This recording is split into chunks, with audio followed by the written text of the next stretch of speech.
সবার বাড়িতে অতিথি আসে, আর আমার দেখো মুখে না চাইতেই কিন্তু অনেকগুলো অতিথি চলে এসেছে। এই পিম্পল গুলো কিন্তু আমার আগে কোনোদিনও হয়নি, কিন্তু এখন কেন হচ্ছে আমি জানি না। যাই হোক, আমি এতদিন ধরে দিয়াদের বাড়িতে আসছি, তবে দিয়াদের বাড়িতে যে একটা স্পেশাল মেম্বার আছে আজকে তার সাথে তোমাদের পরিচয় করিয়ে দিই। সে হলো ডেজি। ডেজি যখন খুব ছোট ছিল তখন কিন্তু দিয়ারা এনেছিল, আর ডেজিকে দেখে কিন্তু সোনাই খুব ভয় পায়, ওর সামনে কিন্তু যেতেই পারে না।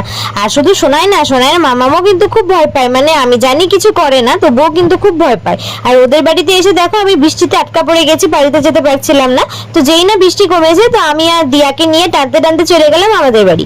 এবার বাড়িতে এসে দেখি মা বলছে যে তোর পার্সেল এসেছে। না, আমি তো বুঝেই গেছি কি পার্সেল এসেছে, কারণ আমি পার্পেল থেকে গুড ভাইবস এর ফেস ওয়াশ আর ডে ক্রিমটা অর্ডার করেছিলাম। প্রোডাক্ট গুলো কিন্তু ভীষণ ভালো, আর এটা দিয়ে আমার 3rd নাম্বার পারচেস।